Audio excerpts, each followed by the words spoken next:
కూడా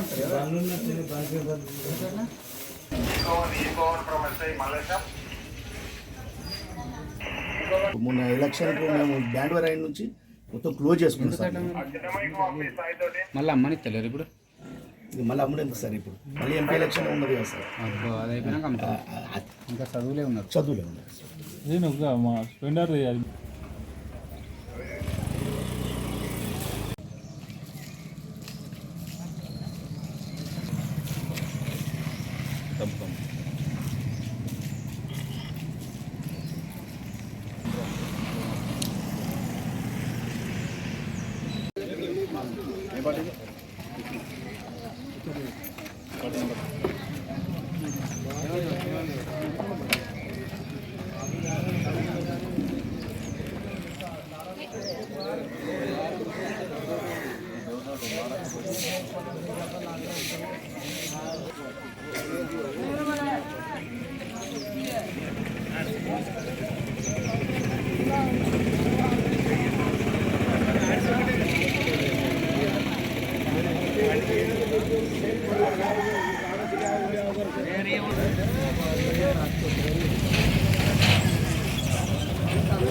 ఆటో బయట బండి ఇంకో బండి కాబట్టి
మహిళలు లేపి ఏమి అంటే మిమ్మల్ని లేపి చెక్ చేసి మీరు బాధపడుతుంటారు, పోలీసు వాళ్ళు వచ్చారు ఎందుకు మమ్మల్ని డిస్టర్బ్ చేస్తున్నారని.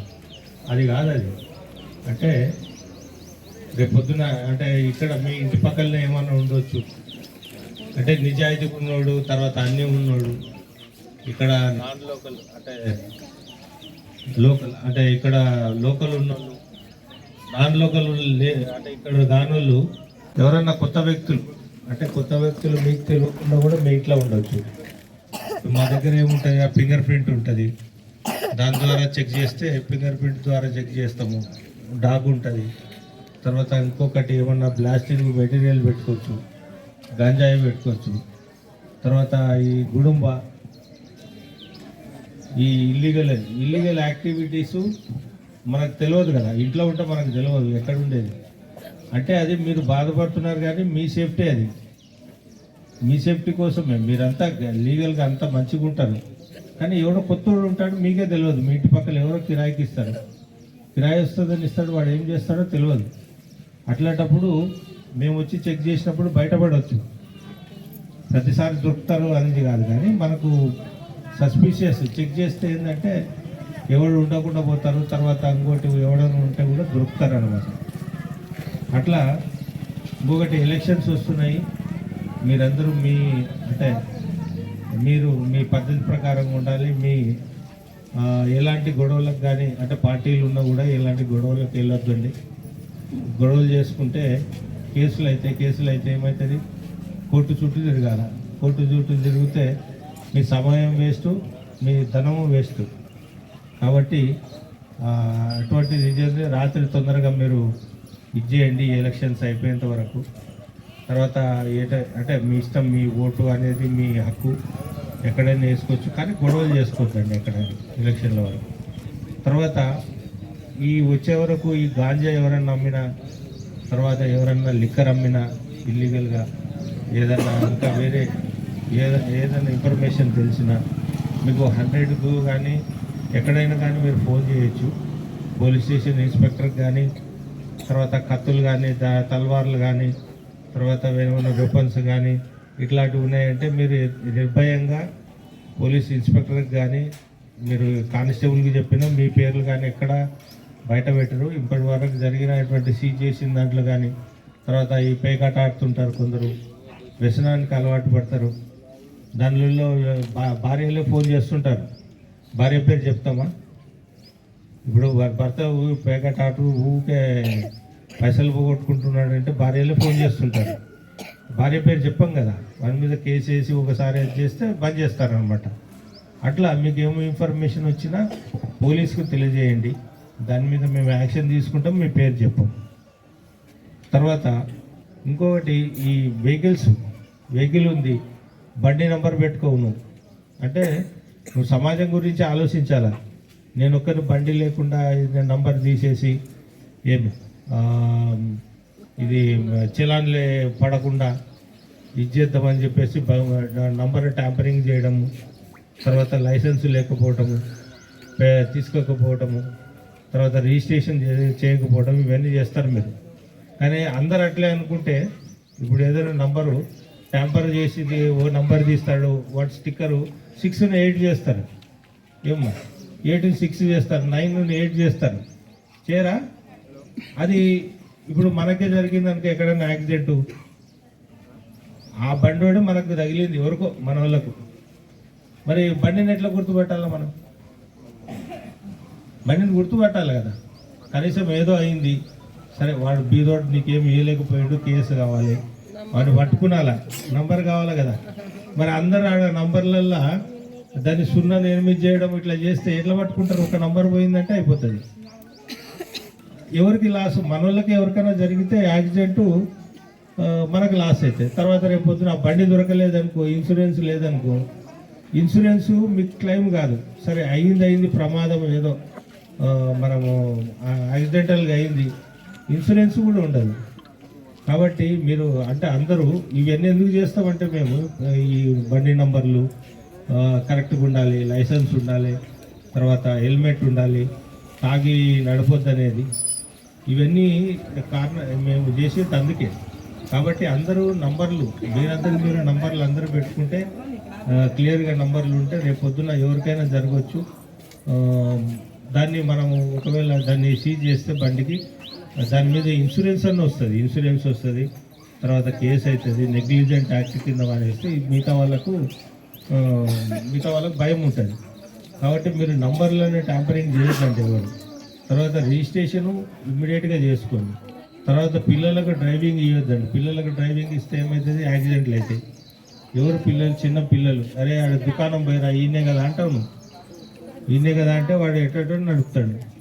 కాబట్టి డ్రైవింగ్ లైసెన్స్ అందరు తీసుకోండి. రేపు పొద్దున ఏం ప్రమాదం జరిగినా డ్రైవింగ్ లైసెన్స్ లేకుంటే నీకు ఏమి క్లెయిమ్ కాదు, ఇన్సూరెన్స్ కూడా క్లెయిమ్ కాదు. సంవత్సరానికి 1500 2000 ఉంటుంది. మీ బండ్లకు మోటార్ సైకిల్కి ఇన్సూరెన్స్ చేయించుకోండి.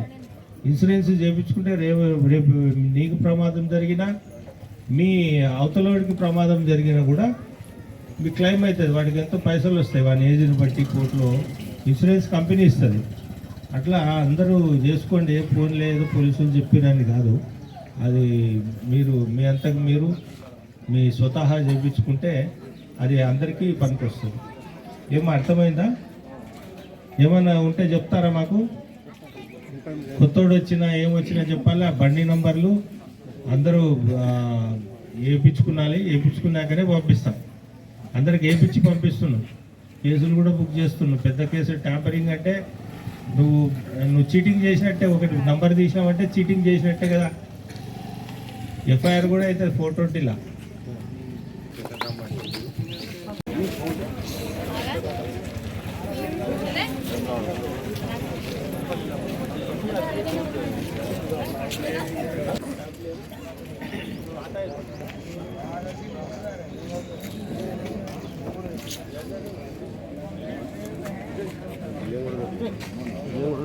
ముందు ఉండదు సార్, బియ్యం దొరికినాయి.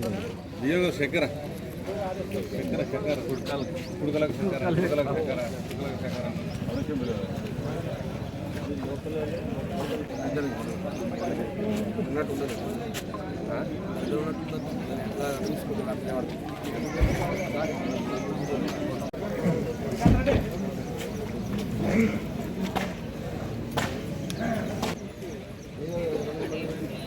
శ్రీనివాస్ సెకండ్ రో తీసుకోవాలి.